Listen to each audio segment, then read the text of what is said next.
لله العلي العظيم والصلاة والسلام على رسوله الكريم. أعوذ بالله من الشيطان الرجيم. بسم الله الرحمن الرحيم. خواتین و حضرات، یہ دین جسے ہم اسلام کہتے ہیں، اس کا اگر مضامین کے لحاظ سے جائزہ لیا جائے تو یہ معلوم ہوتا ہے کہ یہ دو چیزوں کا مجموعہ ہے، ایک قانون، دوسرے حکمت. اللہ تعالیٰ نے دین کے ذریعے سے انسان کی ان دو ہی پہلوؤں سے رہنمائی فرمائی ہے، اور اگر غور کیجیے تو ان دو ہی پہلوؤں سے اسے رہنمائی کی ضرورت نہیں. ایک یہ کہ اس عالم میں اس کے وجود کی حقیقت متعین طور پر اسے معلوم ہو جائے، وہ یہ جان لے کہ وہ کہاں سے آیا ہے، یہ جان لے کہ اسے کہاں جانا ہے، یہ معلوم کر لے کہ اس کا کوئی خالق ہے یا نہیں، اس حقیقت کو دریافت کر لے کہ اس خالق کے ساتھ اس کے تعلق کی نوعیت کیا ہونی چاہیے. اسے یہ بات واضح طور پر معلوم ہو جائے کہ اس کا خالق اس سے کیا چاہتا ہے اور اسے یہ دنیا کس طرح برتنی ہے، اس سے کیا نتائج نکلیں گے اور ان نتائج میں اس کی حیثیت کیا ہو. قرآن مجید کا مطالعہ کرنے سے معلوم ہوتا ہے کہ ان تمام سوالات کا جواب جب صحیح طریقے سے انسان کو مل جاتا ہے تو اسے وہ حکمت حاصل ہوتی ہے جس کے بارے میں بلا شبہ یہ بات کہی جا سکتی ہے کہ من یؤت الحکمہ فقد اوتی خیرا کثیرا. دنیا میں انسان کو جو تردد پیش آتے ہیں، جو اضطرابات پیش آتے ہیں، جن الجھنوں سے وہ دوچار ہوتا ہے، اس کی بڑی وجہ یہی ہوتی ہے کہ وہ اس الحکمہ سے واقف نہیں ہوتا، سرا اس کے ہاتھ میں نہیں آتا. اس کی وجہ یہ ہے کہ اللہ تعالیٰ نے اس دنیا کا نظام اس طرح بنایا ہے کہ انسان کو ارادہ و اختیار کی نعمت عطا فرمائی اور عقل سے نوازا. انسان کی عقل عظیم ترین نعمت ہے اور یہ سب سے بڑا شرف ہے جو اس کو حاصل ہوا ہے. اس عقل کے ذریعے سے وہ اپنے شعور کو سمجھتا، اپنے نفس کی حقیقت سے واقف ہوتا، اپنے گرد و پیش کی کائنات کا اپنے ساتھ تعلق دریافت کرتا، جو چیزیں اس کے سامنے آتی ان کا تجزیہ کرتا، اس تجزیے کی روشنی میں اپنا رویہ متعین کرتا، اپنا نصب العین طے کرنے کی کوشش کرتا، اپنے ماحول میں جن لوگوں سے اس کو واسطہ پڑتا ان کے تعلقات اور روابط کو ایک ضابطے کی شکل دیتا، غرض بہت سے کام لیتا ہے.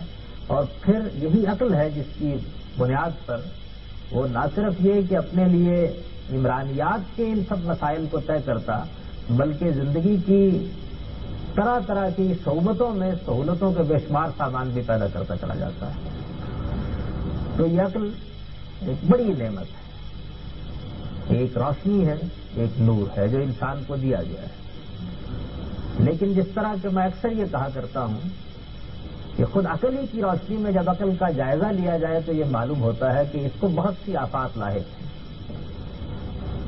یہ رشوت لے لیتی ہے، تساہل کا شکار ہو جاتی ہے، تعصبات میں مبتلا ہو جاتی ہے، اپنے ماحول سے متاثر ہو جاتی ہے، اجتماعی طور پر بھی بعض اوقات رد عمل کا شکار ہو کر غلط سے غلط فیصلہ کر ڈالتی ہے. بڑی نعمت ہونے کے ساتھ ساتھ چونکہ یہ آفات بھی اس کو لاحق ہیں تو اللہ تعالیٰ نے وحی کے ذریعے سے اس کی رہنمائی کا اہتمام کیا ہے. انسان عقل سے محروم ہو جائے تو ہم اس کو پاگل کہتے ہیں، اور عقل وحی کی رہنمائی سے محروم ہو جائے تو وہ بھی باولی ہو جاتی ہے. تو در حقیقت عقل کی یہ رہنمائی ہے جو دین کے ذریعے سے یا دوسرے لفظوں میں کہیے کہ اللہ کے پیغمبروں کے ذریعے سے کی جاتی ہے. میں نے یہ بھی عرض کیا کہ اس میں بنیادی مسئلہ یہی ہوتا ہے کہ انسان کو سرا ہاتھ میں آ جائے، اس کی عقل یہ جان لے کہ اسے کسی دوراہے پر کدھر جانا ہے، جہاں الجھن پیش آتی ہے اسے کیسے حل کرنا ہے.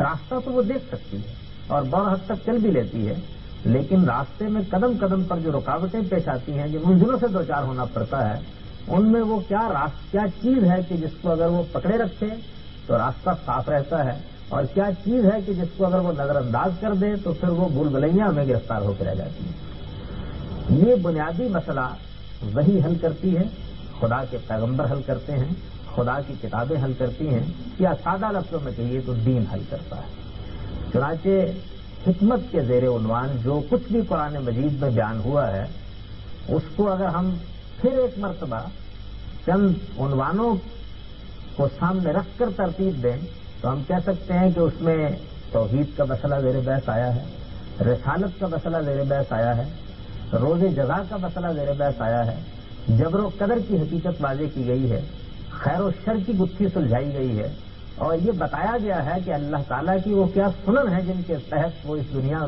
کے ساتھ معاملہ کرتا ہے، اس کے وہ کیا قوانین ہیں جن کو وہ ہر حال میں ملحوظ رکھتا ہے، اس نے جب اس دنیا کو بنایا ہے تو کیا قاعدے ہیں جو اس نے اختیار کر لیے ہیں جن کے تحت وہ انسانوں کے ساتھ معاملہ کر رہا ہے اور معاملہ کرتا رہے گا، اور وہ کیا چیزیں ہیں کہ جو ہمیشہ ہمیشہ کے لیے غیر متبدل ہیں۔ یہ الحکمہ ہے۔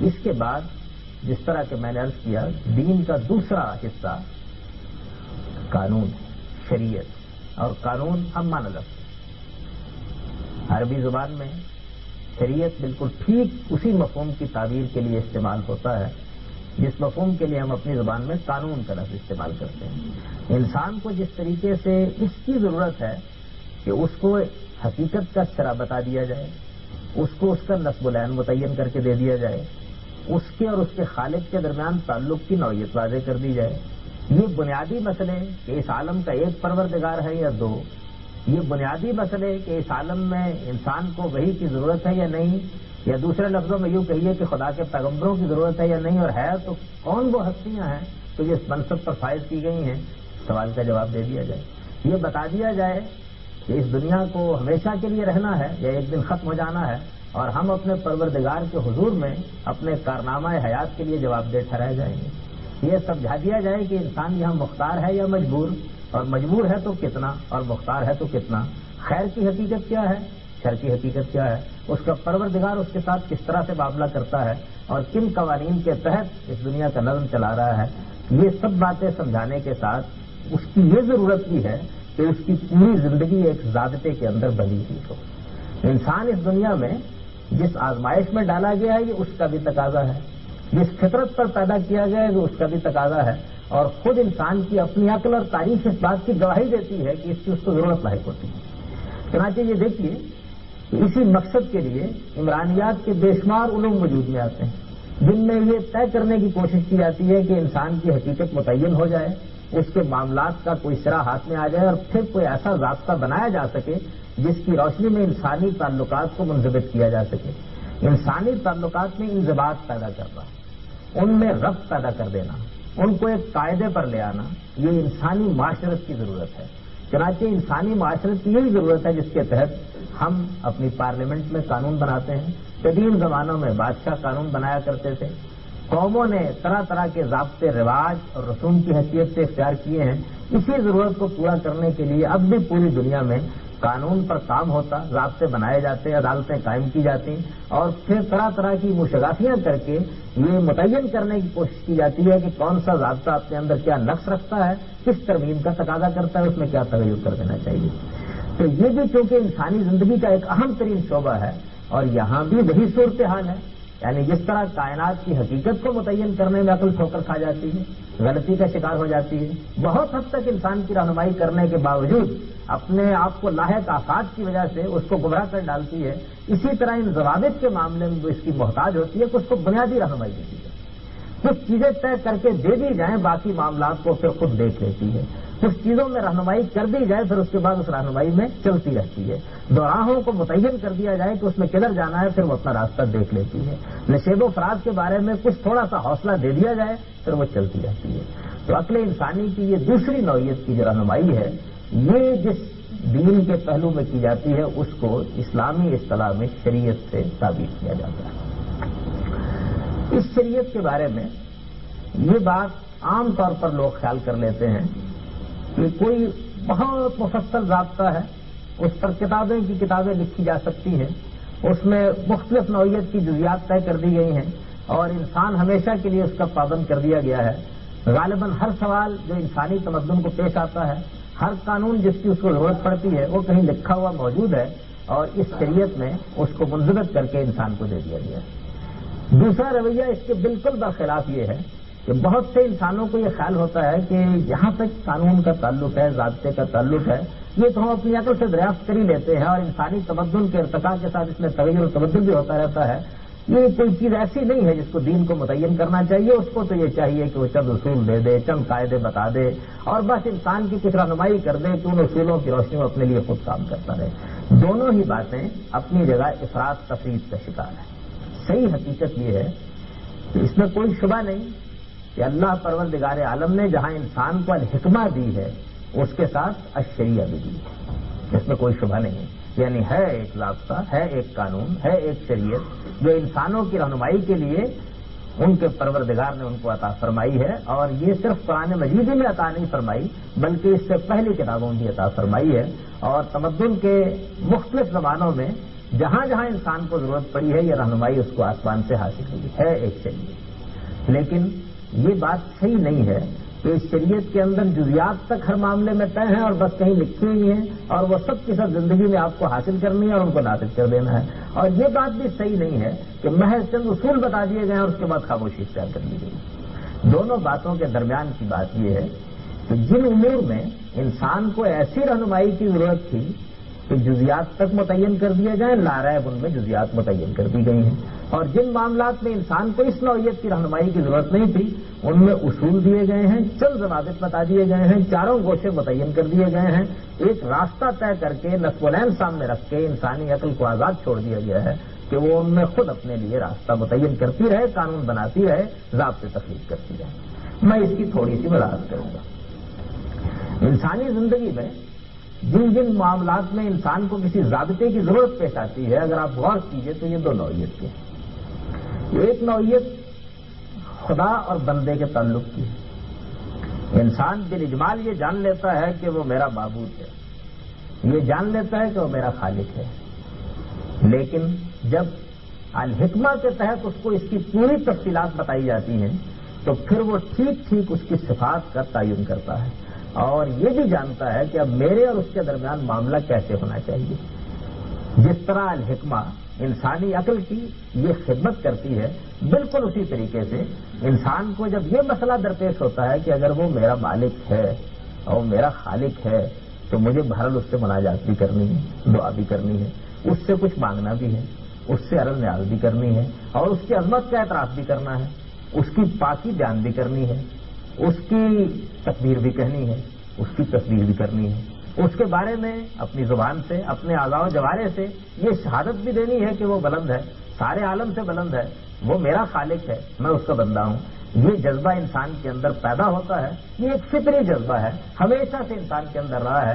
یہ وہ جذبہ ہے کہ جو بعض اوقات ایسا غیر معمولی ہو جاتا ہے کہ انسان کو اگر صحیح معبود نہیں ملتا تو وہ غلط معبود تراش لیتا ہے۔ اگر اس کی نگاہ اوپر نہیں پڑتی تو وہ زمینی کے اوپر اپنے لیے کچھ ایسی ہستیاں تخلیق کر لیتا ہے جن کے سامنے سر جھکا دیتا ہے۔ انسان کے اندر ایک جذبے کی نوعیت یہ ہے۔ جب جس جذبے کی نوعیت یہ ہے تو ظاہر بات ہے کہ یہ جذبہ بھی فطری طور پر یہ چاہتا ہے کہ اس کو کچھ حدود، کچھ قیود کا پابند کر دیا جائے، کیونکہ اگر یہ بے محابہ رہے گا، اگر اس کے اوپر کوئی لگام نہیں ہوگی، اگر اس کے لیے کوئی حدود طے نہیں ہوگی، اگر اس کو کسی راستے پر نہیں ڈالا جائے گا تو اس کے نتیجے میں جو کچھ ہوتا ہے انسانی تمدن کی تاریخ اس کے دلخراش واقعات سے بھری پڑی، یعنی پھر انسان وہ چیزیں پوچھ ڈالتا ہے، ان راستوں پر چل نکلتا ہے اللہ کی خوشنودی حاصل کرنے کے لیے۔ یہ واقعہ ہے کہ ایسی ایسی چیزیں ایجاد کر لیتا ہے کہ انسانی عقل انگشت اندر رہ جاتی ہے۔ آخر رہبانیت کیا ہے؟ مسیحی تصوف میں یہ رہبانیت اسی جذبے کے تحت ایجاد ہوئی ہے۔ مجھے خدا کو خوش کرنا ہے، مجھے اس کی خوشنودی حاصل کرنی ہے، مجھے اس کے قریب ہونا ہے، مجھے اس سے دعا کرنی ہے، مجھے اس عالم کے اندر اس کے تعلق کو اپنے ساتھ وابستہ کرنا ہے۔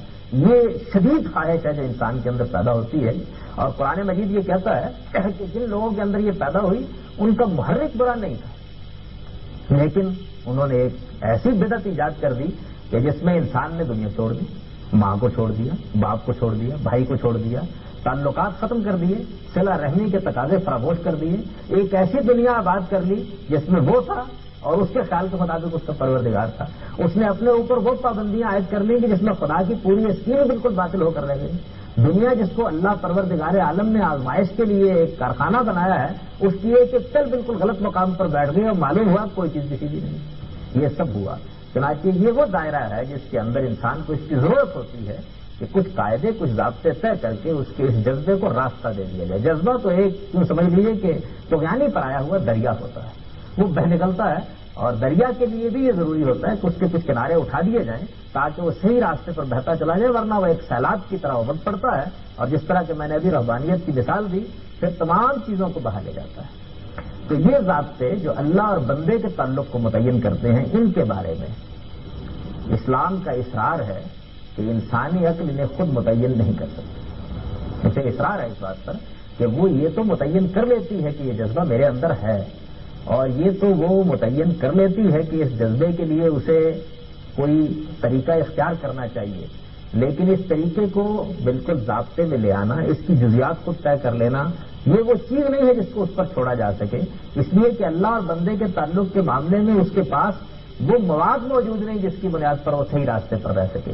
چنانچہ دین میں اس معاملے کو جزیات کی حد تک متعین کر دیا جاتا ہے، جزیات کی حد تک متعین کر دیا جاتا ہے، اور اس میں یہ اصول قائم کیا جاتا ہے کہ جو کچھ پیغمبر تمہیں لے وہ لے لو، اور جس چیز سے روکے اس سے رک جاؤ، اس کے علاوہ سب کچھ ناجائز۔ یہاں یہ اصول قائم کر دیا جاتا ہے۔ یہی وہ دائرہ ہے جس دائرے میں اس بات کا کسی شخص کو حق نہیں دیا جاتا کہ وہ اپنی طرف سے کوئی چیز ایجاد کر دے یا جو کچھ موجود ہے اس میں ترمیم کر دے یا کوئی تغیر کر دے۔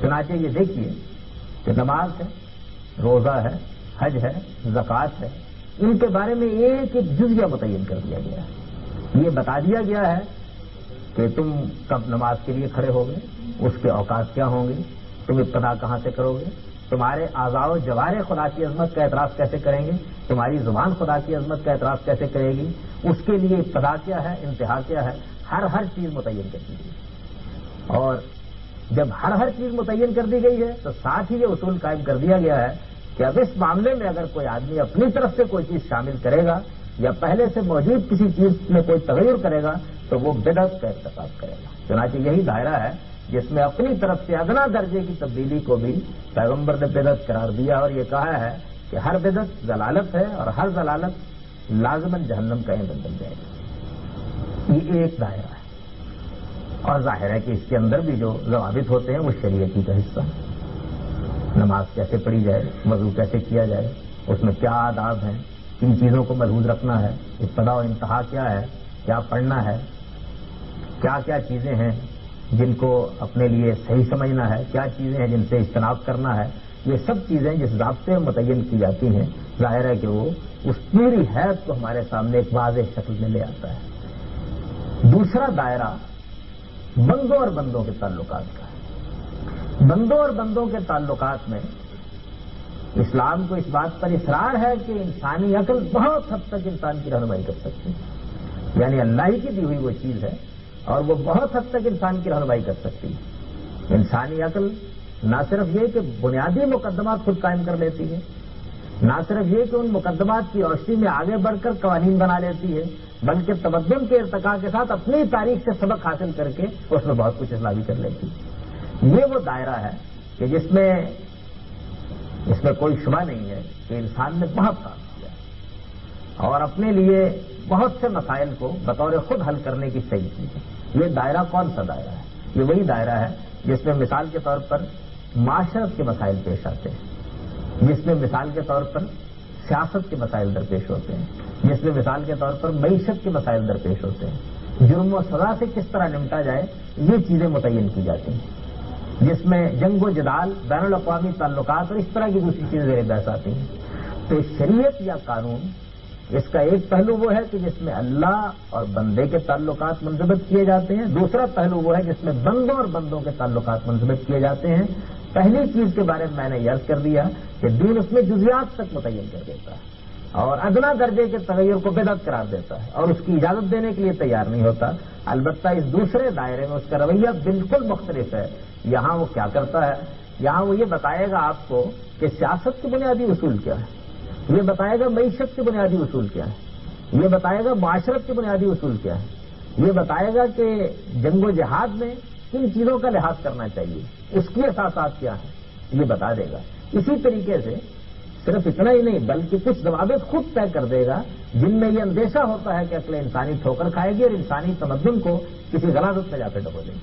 خود طے کر دے گا اور اس کے بعد پھر انسانی عقل کو آزاد چھوڑ دے گا کہ وہ ایک مفصل نظام ان کی روشنی میں خود بنا لے. چنانچہ اگر ہم اس کو بھی جس طرح کہ ہم نے الحکمہ کا دائرہ متعین کیا ہے متعین کریں تو ہم یہ کہہ سکتے ہیں کہ جو چیزیں اس دائرے میں زیر بحث آتی ہیں اس میں دونوں کو شامل کر لیجیے، یعنی اللہ اور بندے کے تعلقات، بندوں اور بندوں کے تعلقات. تو عبادات کا ایک پورا قانون ہے جو ہم کو دیا گیا ہے، دعوت کا ایک پورا قانون ہے جو ہم کو دیا گیا ہے، سیاست کا ایک پورا قانون ہے جو ہم کو دیا گیا ہے، معیشت کا ایک پورا قانون ہے جو ہم کو دیا گیا ہے. حدود و تعزیرات کے ضمن میں ایک واضح ہدایت ہے جو شریعت میں ہمیں حاصل ہوئی ہے. اور اسی طریقے سے جہاد و قتال کے معاملے میں ایک مفصل ضابطہ ہے جو بنا کر دے دیا گیا ہے. لیکن یہ قانون ہے، نظام نہیں.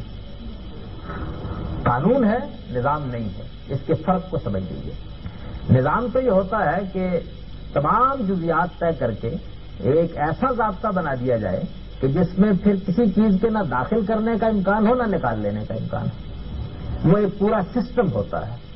لیکن قانون میں یہ ہے کہ کچھ دفعات ہیں، کچھ متعین ضابطے ہیں، کچھ اصول ہیں، کچھ چیزیں نصب العین کی حیثیت رکھتی ہیں. چنانچہ ہم اس کی روشنی میں ایک پورا کا پورا نظام خود بناتے ہیں. میں نے یہ بھی عرض کیا کہ عبادات کے معاملے میں اگر ہم نظام کی اصطلاح استعمال کرنا چاہیں تو بے شک ایک درست اصطلاح استعمال کریں گے، کیونکہ وہاں اسلام نے اس کی گنجائش نہیں چھوڑی کہ ہم اپنی طرف سے کوئی ترمیم کریں، کوئی تغیر کریں یا کوئی تبدیلی کریں. لیکن اس دوسرے دائرے میں جو بندوں اور بندوں کے تعلقات کا دائرہ ہے قانون دے دیا گیا ہے اور اس قانون کی روشنی میں نظام ہم خود بناتے ہیں. نظام ہم خود بناتے ہیں، اس قانون کی روشنی میں ہم نظام بناتے ہیں. چنانچہ یہ بالکل ایک حقیقت ہے کہ ہو سکتا ہے آج ہم اس قانون کی روشنی میں ایک نظام آج کے تمدن کی ضروریات کے مطابق بنائیں اور وہ کل کے بنائے ہوئے نظام سے مختلف ہو جائے. اور یہ ممکن ہے کہ ایک ملک میں ہم اس کے تمدنی تقاضوں کے مطابق ایک نظام بنائیں اور وہ ایک دوسرے ملک میں بنائے جانے والے نظام سے مختلف ہو جائے. بنیادی اصول وہی رہیں گے، بنیادی قانون بھی وہی رہے گا، اس میں کوئی تغیر و تبدل نہیں ہوگا. جو کچھ خدا کی شریعت میں طے کر دیا جائے گا اس کے سامنے سر تسلیم کم کیا جائے گا. لیکن نظام کی حد تک اس کی جزیات متعین کرنے میں تمدنی تقاضے بھی ملحوظ رہیں گے، حالات کا بھی لحاظ رہے گا اور بہرحال اس میں عقل انسانی کی کارفرمائی بھی بہت کچھ ہوگی اور اس کی بنیاد پر اختلافات بھی رہیں گے. تو اگر اس ساری بحث کو ایک خلاصے کے طور پر سامنے رکھ لیجیے تو یہ کہا جا سکتا ہے کہ ہمارے سامنے دین شریعت کے پہلو سے زندگی کے جن امور کا جائزہ لیتا ہے اس میں واضح طور پر اس نے دو حصوں میں معاملے کو تقسیم کر دیا ہے. بندوں اور خدا کے تعلق کا معاملہ، بندوں اور بندوں کے تعلق کا معاملہ. پہلے حصے میں اس نے جزیات تک متعین کی ہیں. لا ریب اس نے جو کچھ دیا ہے اس پر لفظ نظام بولا جا سکتا ہے. وہ ایک واضح اور قطعی ضابطہ ہے، وہ ابتدا سے انتہا تک ہے، اس میں کوئی تغیر و تبدل کرنا جائز نہیں ہے. دوسرے دائرے میں اس نے اصول دیے ہیں، نصب العین متعین کر دیے ہیں، چند چیزوں میں قانون سازی کر دی ہے، باقی معاملات کو عقل انسانی پر چھوڑ دیا ہے. اس میں قانون موجود ہے، نظام ہم خود بناتے ہیں اپنی عقل کے مطابق، اپنی تمدن کے تقاضوں کو ملحوظ رکھتے ہوئے اپنے حالات میں بیٹھ کر اور جس حد تک ہم صورتحال کو سمجھ رہے ہوتے ہیں. یہ اسلامی شریعت کے مشمولات ہیں، یہ اس کا کانٹینٹ ہے. یعنی اگر ہم یہ کہیں کہ وہ کیا ہے تو اس سوال کا جواب یہ ہے کہ وہ ان امور سے بحث کرتی ہے، ان چیزوں کو اپنے اندر لیے ہوئے ہے، ان میں رہنمائی دی جاتی ہے. یہاں میں اس بات کی وضاحت کر دینا چاہتا ہوں کہ یہ خیال کر لینا کہ ہمارے ہاں اس اسلامی شریعت کی روشنی میں جو فقہ ترتیب دی گئی ہے وہ ساری کی ساری جتنی کچھ بھی موجود ہے وہ ہے کہ جو اصل میں خدا کا منشا ہے کہ ہر انسان اختیار کر لے. تو یہ ایک غلط فہمی ہے. شریعت الگ چیز ہے اور اس پر قائم ہونے والی فقہ بالکل ایک دوسری چیز ہے۔ شریعت میں تو صرف وہ بات زیر بحث آتی ہے جو اللہ نے بتا دی ہے، جو اللہ کے پیغمبر نے بتا دی ہے، لیکن فقہ میں اس سے آگے بڑھ کر یہ دیکھا جاتا ہے کہ جو بات اللہ کے پیغمبر نے بتا دی ہے، پھر کیا اس قانون کی روشنی میں یا اس بتائی ہوئی بات کی روشنی میں اب آگے ہم قانون سازی کرنے کی ضرورت محسوس کرتے ہیں، اور جب کرتے ہیں تو وہ کی جاتی ہے اور جزیات تک متعین کر کے دی جاتی ہیں۔ ایک فقیہ اور ایک مجتہد یہ کام بھی انجام دیتا ہے۔ چنانچہ جب ہم کبھی دین کا مطالعہ کریں تو ہمیں ان دونوں چیزوں کو بالکل الگ الگ کر لینا چاہیے، یعنی وہ چیز جس کا ماخذ محمد رسول اللہ صلی اللہ علیہ وسلم کی ذات گرامی ہے وہ شریعت ہے، وہ چیز کہ جو ایک فقیہ اپنے اجتہاد سے متعین کرتا ہے اور یہ کوشش کرتا ہے کہ وہ جدوجہد کر کے دین کا منشا سمجھ کر قانون سازی کر دے، وہ ایک دوسری چیز ہے اور اس کو بالکل الگ رکھنا چاہیے۔ دونوں کی اپنی اہمیت ہے، دونوں کا اپنا مقام ہے، لیکن شریعت ایک چیز ہے اور اس کی روشنی میں بننے والی فقہ ایک بالکل دوسری چیز ہے۔ اس فرق کو ملحوظ نہ رکھنے کے نتیجے میں یہ ہوتا ہے کہ جب کبھی یہ کہا جاتا ہے کہ اسلامی شریعت کا نفاذ ہونا چاہیے، اسلامی شریعت کا غلبہ قائم ہونا چاہیے، تو جو کچھ فقہ کی حیثیت سے موجود ہوتا ہے لوگ یہ خیال کر لیتے ہیں کہ اب وہ سارا کا سارا کسی معاشرے پر لاد دیا جائے گا۔ میں نے اس سے پہلے بھی عرض کیا کہ جہاں تک جزیات کا تعلق ہے اس میں تمدن کو بھی بہت کچھ دخل ہوتا ہے، عقل انسانی کو بھی بہت کچھ دخل ہوتا ہے، اطلاقات کو وہ بھی طے کرتی ہے۔ شریعت تو ایک ابدی چیز ہے، ایک اٹل چیز ہے، خدا کی دی ہوئی چیز ہے، خدا کے پیغمبر کی پیش کی ہوئی چیز ہے، وہ انسان کی ابدی رہنمائی کے لیے دی گئی ہے۔ سارے تمدن اس کے تابع ہیں، سارے زمانے اس سے رہنمائی حاصل کرتے ہیں، لیکن اس کی روشنی میں بنایا ہوا نظام ہو سکتا ہے کہ ایک دور میں بڑی غیر معمولی چیز ہو اور دوسرے دور میں جا کر بالکل ارریلیونٹ ہو جائے، اس کے ساتھ تعلق قائم کرنا مشکل ہو جائے، اس کو اس کے ساتھ وابستہ رکھنا مشکل ہو جائے، اس کی روشنی میں اس زمانے کے مسائل کو حل کرنا مشکل ہو جائے۔ چنانچہ اس بنیادی اصول کو سامنے رکھ کر یہ دیکھنا چاہیے کہ شریعت کے مشمولات جو بیان کیے جاتے ہیں ان میں کیا چیز ہم کو ابدی طور پر لینی ہے اور کیا چیز ہے کہ جس کے معاملے میں جس طرح پہلے اس کا حق رکھتے تھے کہ وہ اجتہاد کریں، اسی طرح ہم بھی اس کا حق رکھتے ہیں کہ ہم اجتہاد کریں۔ یہ حقیقت ایک روایت میں بڑی خوبی کے ساتھ بیان ہوئی اور پورے ذخیرہ حدیث میں وہ روایت تنہائی روایت ہے جو اتنی خوبی کے ساتھ اس حقیقت کو بیان کرتی ہے۔ رسالت مآب صلی اللہ علیہ وسلم کے اپنے زمانے میں جزیرہ نمائے عرب کا جو علاقہ دعوت سے فتح ہوا اور جس علاقے میں خود حضور صلی اللہ علیہ وسلم کو اپنا عامل بھیجنا پڑا وہ یمن کا علاقہ ہے۔ یمن کے علاقے میں سیدنا معاذ بن جبل رضی اللہ عنہ کو جب عامل بنا کے بھیجا گیا تو حضور صلی اللہ علیہ وسلم نے ان سے سوالات کیے، یہ پوچھا کہ جب کوئی معاملہ تم کو پیش آئے گا، اب یہ اسٹیٹ کے مسائل ہیں، معاشرے کے مسائل ہیں، تمدن کے مسائل ہیں، فرمایا تم کیا کرو گے؟ تو انہوں نے کہا کہ میں اللہ کی کتاب کی طرف رجوع کروں گا۔ آپ نے فرمایا کہ اگر اس میں کوئی چیز نہیں ملے گی تو پھر کہاں جاؤ گے؟ فرمایا میں آپ کے طریقے کو دیکھوں گا، آپ کی سنت کو دیکھوں گا۔ فرمایا اس میں بھی اگر کوئی چیز نہیں موجود ہے تو پھر کہاں جاؤ گے؟ فرمایا کہ پھر میں اپنی رائے سے اجتہاد کروں گا اور اس میں اپنی طرف سے کوئی کسر اٹھا نہیں رکھوں گا۔ اجتہد برأیی ولا اعلی، یہی صحیح ضابطہ ہے۔ چنانچہ ظاہر بات ہے کہ اسلام اس دنیا میں آج نہیں آیا، اس کے پیچھے 15 صدیوں کی تاریخ ہے۔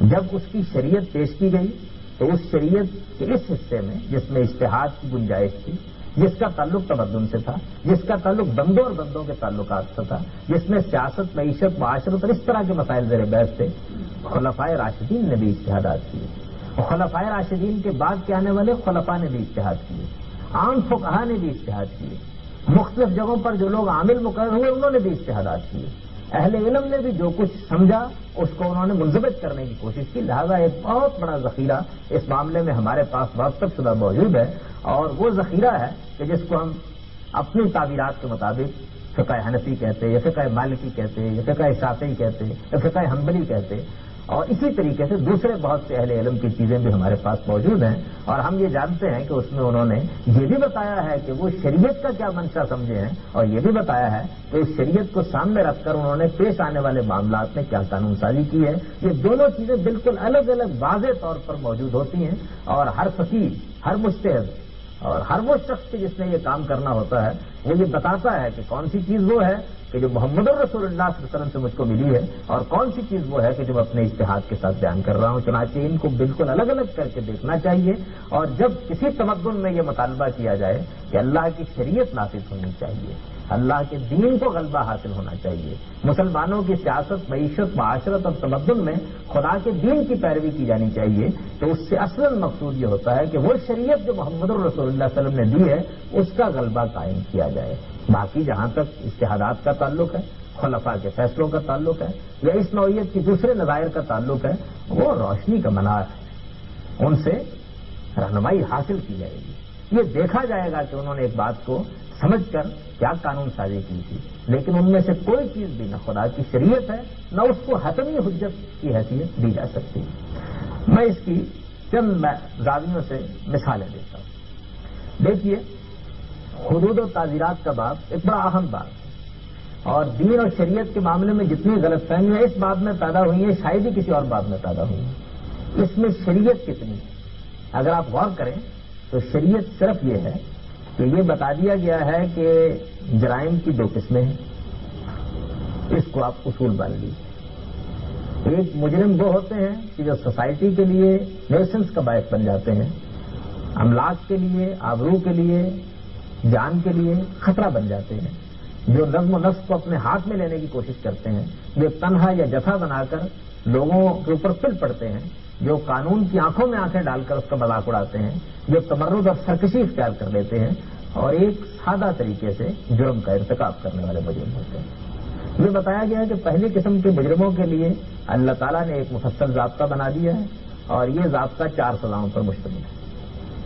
اس کے بعد یہ بتا دیا گیا کہ عام جرائم میں سے چند چیزوں کے بارے میں انتہائی سزائیں خود پروردگار عالم نے بیان کر دی ہیں, اور باقی تمام امور کو عقل انسانی پر چھوڑ دیا. اب اس میں یہ دیکھیے کہ جہاں تک فقہا کے اجتہادات کا تعلق ہے وہ تو ایک الگ چیز ہے, یا دین کا منشا سمجھنے میں کوئی غلطی لگ جانا, اس کو بھی تھوڑی دیر کے لیے الگ رکھ لیجیے. لیکن یہ ہم جانتے ہیں کہ شریعت نے قتل کی سزا کے لیے ایک ضابطہ بیان کیا ہے, اور شریعت میں ہے, جس میں قصاص ہے, جس میں دیت ہے. ہمیں یہ معلوم ہے کہ زنا کی سزا کے لیے ایک ضابطہ بیان کیا گیا ہے, اور خود قرآن مجید میں بیان کیا گیا ہے. ہمیں یہ معلوم ہے کہ کسی پر بدکاری کی تہمت لگا دینے کے لیے بھی ایک قانون ہے جو خود قرآن کی شریعت میں بیان کر دیا گیا ہے. اور ہم اس بات سے بھی واقف ہیں کہ چوری کی سزا کے بارے میں بھی ایک انتہائی سزا خود قرآن مجید نے متعین کر دی, یہ ہم جانتے ہیں بہت اچھی طرح. لیکن مثال کے طور پر شراب نوشی کا جرم, کیا اس کی بھی کوئی شرعی سزا ہے؟ شراب نوشی ایک جرم ہے, یہ ہم بھی جانتے ہیں. قرآن مجید نے اس کو جرم قرار دیا ہے, اس میں 2 رائے نہیں ہو سکتی. خدا کے پیغمبر نے اس کو جرم قرار دیا ہے, ہر شخص اس سے واقف ہے. عقل عام تقاضا کرتی ہے کہ اس کو جرم ہونا چاہیے, لیکن اس جرم کی سزا شریعت میں کوئی مقرر کی گئی ہے؟ عام طور پر یہ خیال کیا جاتا ہے کہ اس کی بھی ایک سزا ہے, اور وہ سزا 80 کوڑے ہے. لیکن آپ سارے مواد کو سامنے رکھ لیجیے تو یہ معلوم ہو جاتا ہے کہ اس کی کوئی حقیقت نہیں. رسول اللہ صلی اللہ علیہ وسلم کے بارے میں بیان کیا جاتا ہے کہ ان کے زمانے میں کسی آدمی نے اگر شراب پی ہوتی تھی تو اس کو کچھ ایزا دے دی جاتی تھی, کچھ مار پیٹ کر دی گئی, کچھ کھجور کے سنٹے, کچھ اسی طرح تھوڑا بہت کر دیا, اور اس کے بعد اس کو رخصت کر دیا.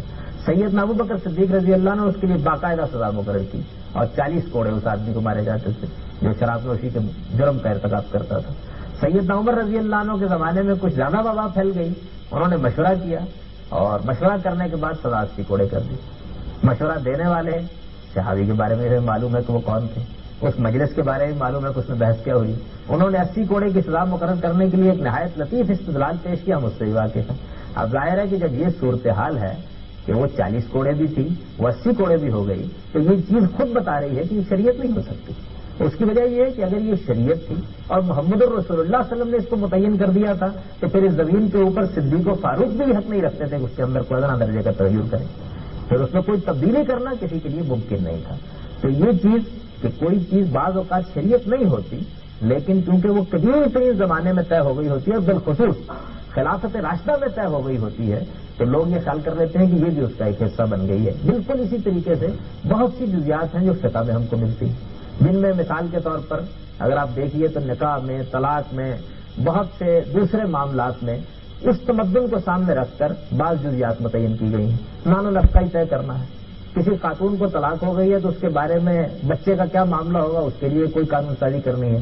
تو شریعت اپنی جگہ ہے. اس شریعت کی روشنی میں ایک بہت بڑا حصہ ایسا ہوتا ہے کہ جس کو ایک فقیہ مرتب کرتا ہے. وہ آج بھی مرتب کرنا پڑتا ہے، وہ کل بھی مرتب کرنا پڑے گا، لیکن اس کو بالکل الگ رکھ لینا چاہیے اور شریعت کو الگ کر کے بتا دینا چاہیے کہ بس یہ ہے وہ چیز جس کا دین تم سے مطالبہ کرتا ہے کہ اس کو اپناؤ.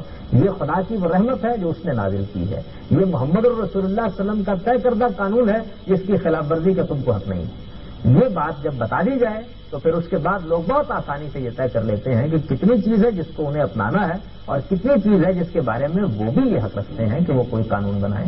وہ بھی یہ حق رکھتے ہیں کہ اس پر غور کر کے کوئی ضابطہ بنائیں. وہ دوسروں کی آراء پر نقد بھی کر سکتے ہیں اور وہ پہلوں کی کسی رائے کو قبول بھی کر سکتے ہیں اور اس پر رد بھی کر سکتے ہیں. تو اسلامی شریعت کیا ہے، اس سوال کے جواب میں یہ چند معلومات ہیں. اب اس سے دوسرے حصے کو لے لیجئے کہ اس کو کیسے سمجھا جائے.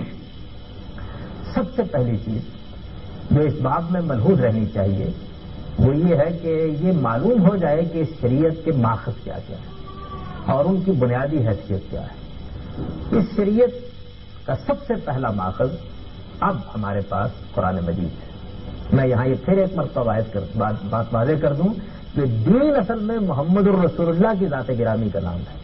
محمد صلی اللہ علیہ وسلم نے جو کچھ رسول کی حیثیت سے دیا ہے وہ دین ہے اور محمد الرسول اللہ ہی ہے کہ جو دین کا تنہا ماخذ ہے. لیکن محمد الرسول اللہ صلی اللہ علیہ وسلم اب ہمارے پاس موجود نہیں. اب دین ان سے جن ذرائع سے ہم تک منتقل ہوا ہے وہ زیر بحث آتے ہیں. ان میں سب سے پہلا ذریعہ قرآن مجید ہے. یہ شریعت کا بھی بنیادی ماخذ ہے، یہ دین کا بھی بنیادی ماخذ ہے. اس کی جو حیثیت خود اس میں بیان ہوئی ہے وہ یہ ہے کہ یہ میزان اور فرقان ہے. اس پر کسی کی کوئی حکومت نہیں ہے. اس کی بات حتمی ہے. یہ کسی چیز کو طے کر دے تو اس میں کوئی تغیر و تبدل نہیں کر سکتا. اس پر کسی اور کو حاکم نہیں قرار دیا جا سکتا. اس کی کسی چیز کو کوئی منسوخ نہیں کر سکتا. اس کے کسی حکم میں کوئی تغیر کرنے کا حق نہ پیغمبر کو حاصل ہے نہ بعد کے آنے والوں میں کسی کو حاصل ہو سکے گا. یہ اس کی حیثیت خود اس کے اپنے مابین الدفتین بیان ہوئی ہے اور پوری وضاحت کے ساتھ بیان ہوئی ہے. دوسری چیز سنت ثابتہ ہے. قرآن مجید کا متن ہم کو لوگوں کی قرأت سے ملا ہے. یعنی رسول اللہ صلی اللہ علیہ وسلم کے بعد ہزاروں لوگوں نے اور ہزاروں سے لاکھوں نے اس امت کو منتقل کیا ہے اور اس امت کے اندر قرآن کا وہی متن قابل قبول ہے جس کا رسول اللہ صلی اللہ علیہ وسلم کی طرف سے ہونا امت کے اندر متفق علیہ ہے. میں نے یہ حیثیت سنت ثابتہ کی. رسالت مآب صلی اللہ علیہ وسلم نے کچھ چیزوں کو ایک عمل متواتر کی حیثیت سے اختیار کیا اور رسول کی حیثیت سے اختیار کیا، دین کی حیثیت سے اختیار کیا. وہ چیزیں ایک اسٹیبلش سنت بن گئیں اور اس کے بعد اس امت نے متفق علیہ طریقے سے اس کو منتقل کر دیا. متفق علیہ طریقے سے منتقل کر دیا. یعنی ان کے سنت ہونے میں، ان کے پیغمبر کا طریقہ ہونے میں کوئی اختلاف رائے نہیں ہوا، کوئی بحث نہیں ہوئی. اور وہ چند چیزیں ہیں ان کی فہرست بنا کر کے دی جا سکتی ہے. یعنی بتایا جا سکتا ہے کہ یہ چیزیں ہیں. نماز ہے، کب پڑھی جائے گی، کیا اوقات ہوں گے، کیا رکعتیں ہوں گی، کتنی لازم ہے، یہ پڑھی جائے گی تو اس کے اندر کیا آداب ملحوظ رکھے جائیں گے، اس کی جماعت کا کیا طریقہ ہوگا. اس کو جزیات کے ساتھ متعین کر کے ایک سنت ثابتہ کی حیثیت سے رسالت مآب صلی اللہ علیہ وسلم نے سنت میں رائج کر دیا. اور اس کے اس بنیادی ڈھانچے کا جتنا حصہ متفق علیہ ہے وہ سنت ثابتہ ہے. سنت ثابتہ ہے. زکوٰۃ ہے، اس کی شرحیں اس میں بھی بتا دیا گیا ہے کہ کیا آداب، کیا حدود، کیا قیود اس میں ملحوظ رکھے جائیں گے. پیغمبر صلی اللہ علیہ وسلم نے اس کو بھی ایک سنت ثابتہ کی حیثیت سے جاری کیا اور پھر اس سنت کے اندر ایک متفق علیہ چیز کی حیثیت سے وہ چیز بھی جاری ہو گئی. اسی طریقے سے حج کے مناسک ہیں، روزے کے آداب ہیں.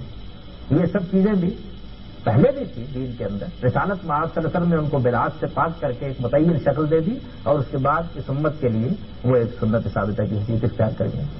ہمارے رہن سہن کے معاملات میں وہ چند چیزیں ہیں جن کے بارے میں ہر مسلمان جانتا ہے کہ وہ ایک سنت ثابتہ کی حیثیت سے رائج ہے. مثال کے طور پر ختمہ ہے. مثال کے طور پر اس نوعیت کی چند اور چیزیں بھی ہیں، ان کو بھی گنوا لیا جا سکتا ہے اور یہ بتایا جا سکتا ہے کہ یہ ایک ایسی چیز ہے کہ جو اس امت میں علامت کے طور پر رائج ہے، قدیم ترین زمانوں سے رائج رہی ہے. بلکہ حد یہ ہے کہ قدیم الہامی لٹریچر میں بھی اسی شان کے ساتھ موجود ہے. یہ پیغمبروں کی سنت ہے، رسالت میں آپ صلی اللہ علیہ وسلم نے بھی اس کو ایک سنت ثابتہ کی حیثیت جاری رکھا ہے. تو متعین چیزیں منہاج نبوت ہے کہ رسالت میں آپ صلی اللہ علیہ وسلم نے یہ بتایا 8 سال تک عمل کر کے کہ حکومت کیسے کی جاتی ہے، یعنی حکومت کرنے میں وہ کیا چیز ہے جس کو منہاج نبوت کہنا چاہیے. ہمیں معلوم ہے کہ وہ 3 بنیادی نکات پر مشتمل ہے اور وہ قیامت تک کے لیے ایک سنت ثابتہ ہے، مسلمانوں کے لیے واجب الاطاعت ہے. تو یہ دوسری چیز ہے. اس کے بعد تیسری چیز یہ ہے کہ خود اللہ کے پیغمبر نے اس دین کو جو انہوں نے قرآن مجید کے ذریعے سے دیا، جو انہوں نے سنت ثابتہ کی حیثیت سے دیا، اور دین صرف وہی ہے جو ان 2 میں پایا جاتا ہے، اس دین کو اپنے زمانے میں برتا بھی، اس کے بارے میں سوالات کے جوابات بھی دیے. ان میں اگر کوئی الجھن پیش آ گئی کسی کو سمجھنے میں تو اس کو مطمئن بھی کیا.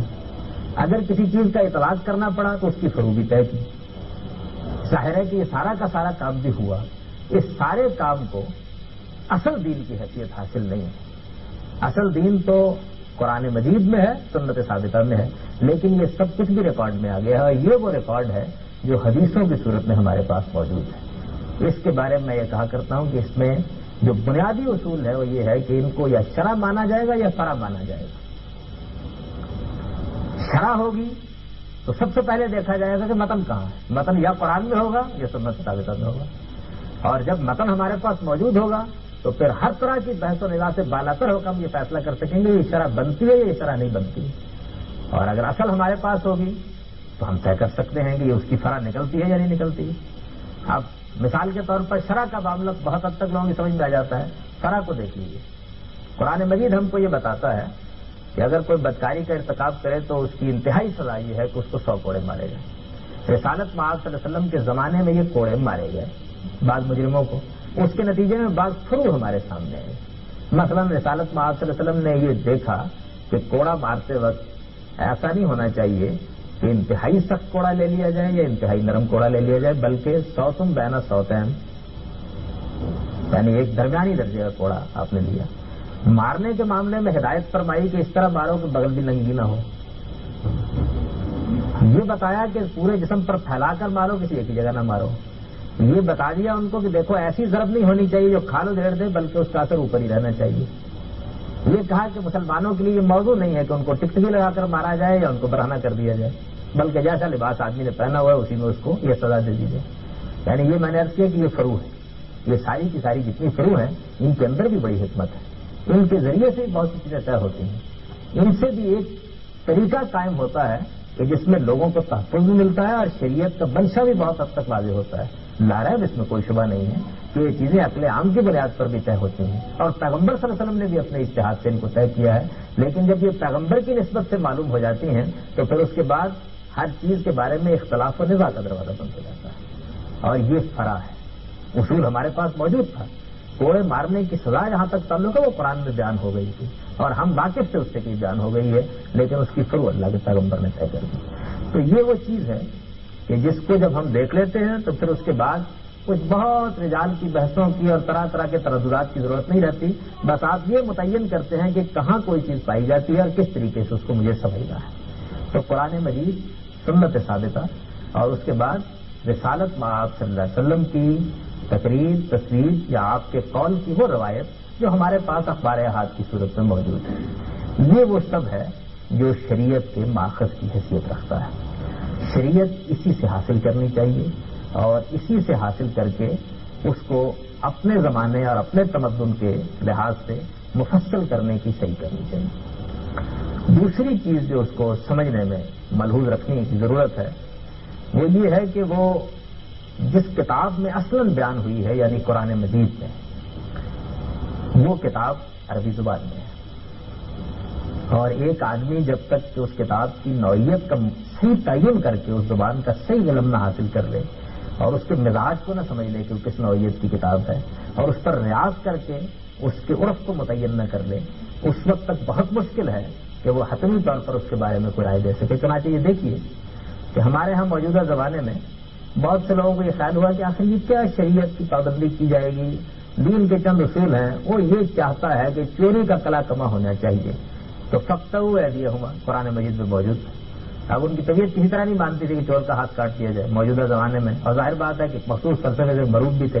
سزا کی حقیقت کیا ہے، یہ بات کہ وہ ایک انتہائی سزا ہے، یہ بات کہ ہر چوری میں نہیں ہے، یہ تمام چیزوں سے وہ ناواقف بھی تھے اور ان کو یہ معلوم بھی نہیں تھا کہ اس کے ہوئے شرائط کیا ہیں، اور ایک عمومی غلبہ بھی آدمی کو طاری ہو جاتا ہے.